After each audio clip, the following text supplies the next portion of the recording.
questions. Well, thank you, Mrs. Hall. Let's hear. Thank you.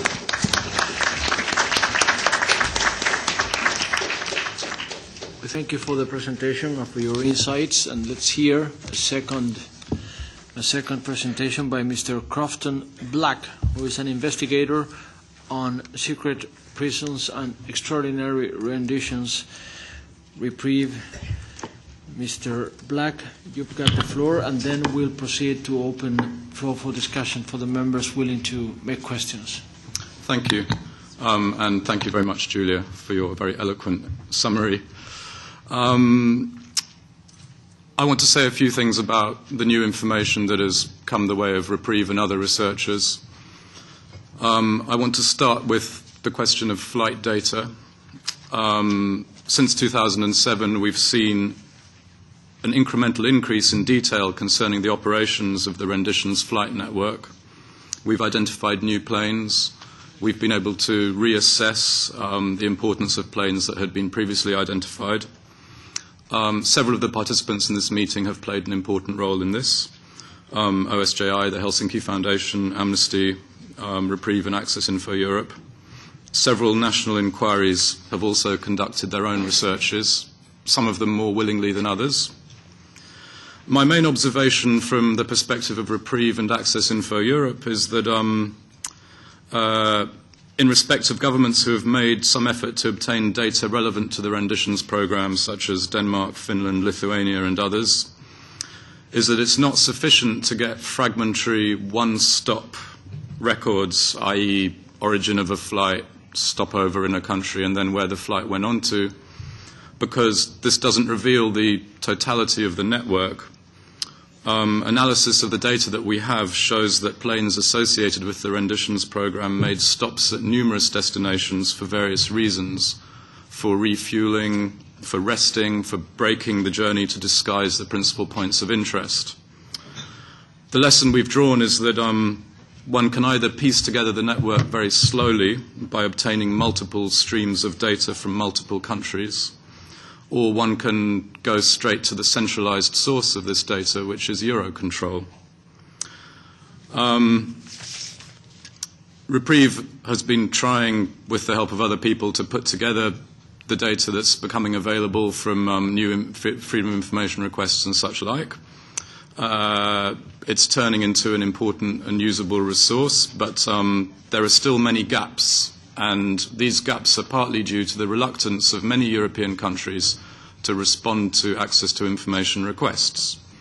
The report that we wrote last year demonstrated that of the 28 countries we contacted, 14 of them, mostly European ones, refused to reply.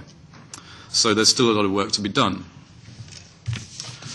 Reprieve's current focus is on corporate complicity in renditions flights, the involvement of legitimate companies working alongside the US government. As Julia says, a watershed in this investigation was the discovery of the Richmore Aviation civil lawsuit in the US, which brought to the surface extremely detailed information outlining the roles of numerous US firms in the renditions program.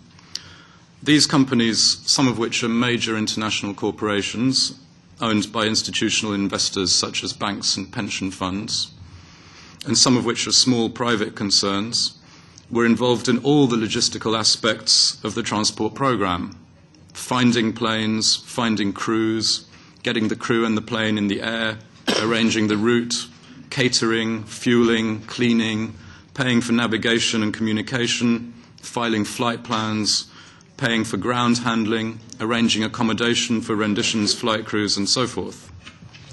Documents, including invoices and letters of convenience, demonstrate in numerous cases that these flights were carried out for a single client, the US government.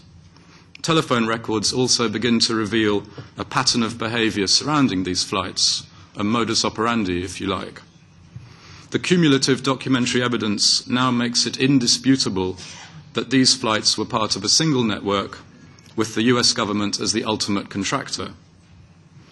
Although generally the companies organizing this work are not European companies, they have paid money to European companies and to European governments in the form of fees and taxes. The Danish government, for example, receives a fee for many transatlantic crossings. In the course of this arrangement, it has received fees from planes on journeys which have transported prisoners between secret prison sites. Reprieve is building up a database of transactions relating to the renditions flight network. We can definitely correlate some of these transactions with the transfer of specific prisoners. Others we are not sure yet. They may be flights transporting interpreters, analysts, interrogators, security personnel, or other people involved in the network. These flights, too, should be considered as vital parts of the network. Since the Parliament last visited this question a few years ago, 2 black sites in Europe long suspected have been firmly identified, in Lithuania and Romania. Both were identified by journalists on the basis of information provided by former CIA employees. These disclosures are supported in both cases by surrounding documentary evidence.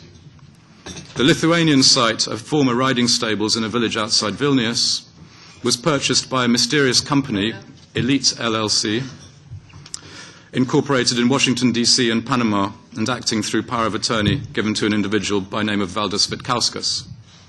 Elite was incorporated in July 2003.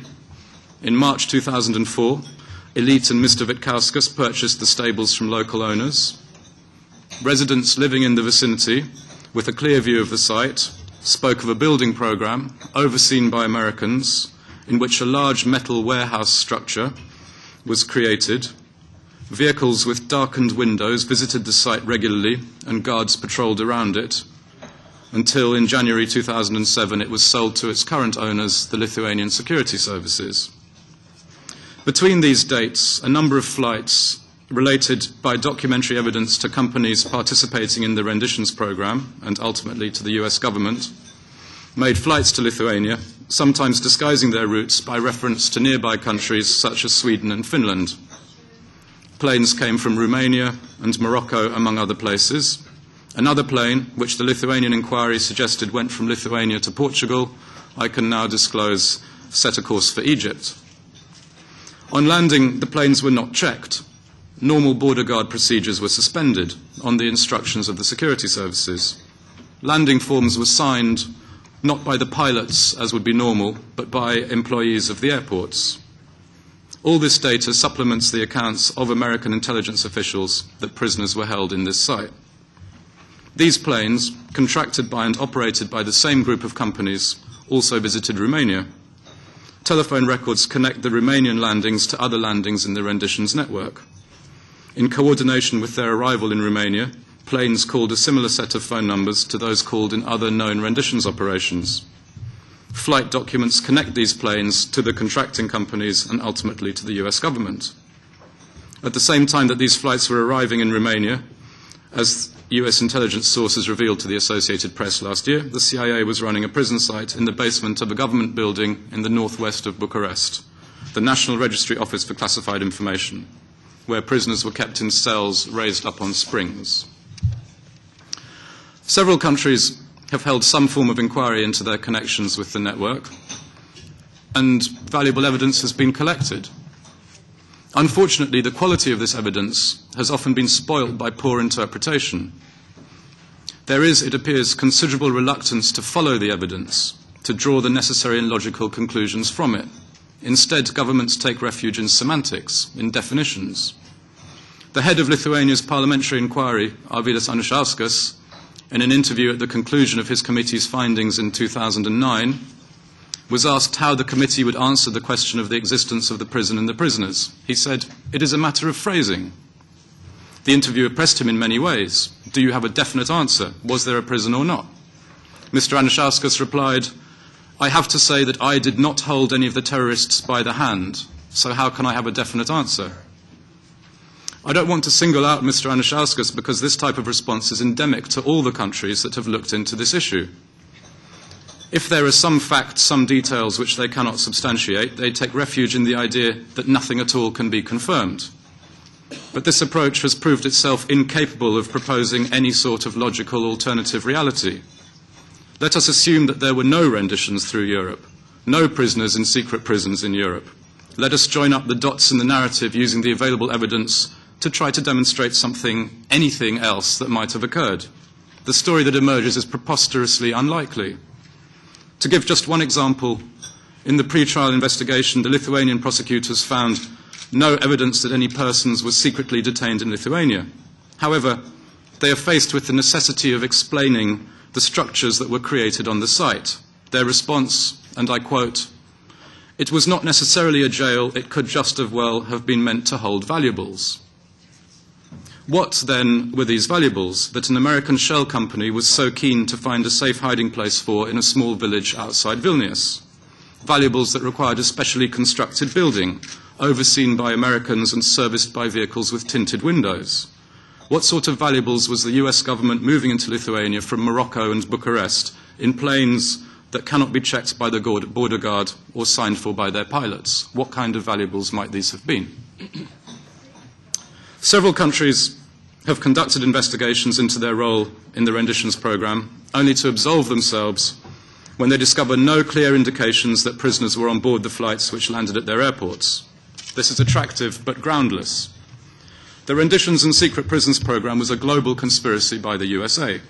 It required a complicated network of corporations, governments and service providers to make it function. As I noted above, individuals required to be transported around the sites to make this programme function were not just prisoners, but also guards, interpreters, interrogators, and so forth. All of the elements in the network are essential to the network. Certain countries, Ireland, the UK, Portugal, Iceland, played a particularly strategic role in this network, without being prison site locations. Other countries were more rarely visited, but to construe involvement merely on the level of did a prisoner land illegally on our soil or not is overly narrow. To conclude, the European Parliament is in a strong position at this moment to capitalise on the advances that have been made. But in order to progress, it needs to recognise that the Renditions and Secret Prisons programme was a network and take a broad rather than a narrow view of what constitutes involvement in this network. It should also scrutinise the behaviour of national actors in the face of the mounting evidence and ask how plausible are their denials? What alternative narrative are they proposing? Is it logical? Is it likely? Does it follow the evidence? So far, the responses of Poland, Lithuania and Romania manifestly fail these tests. We've heard interesting news from Poland only this morning. I would say it's of a piece with the entire progress of this investigation since day one that this news has come not from the prosecutor but from a journalist. Make of that what you will.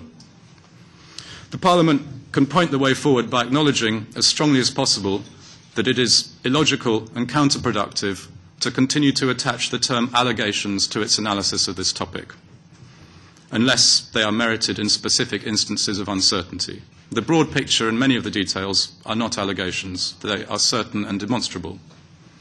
I want to end simply on the point that tomorrow, the 28th of March, is the 10th anniversary of the capture of Abu Zubaydah, a person who played a significant and unfortunate role in the development of the secret prisons programme and the torture programme which went with it. It's important to remember these individuals, and I hope that this and other facts will not be forgotten by the Parliament as it considers this issue. Thank you. Thank you.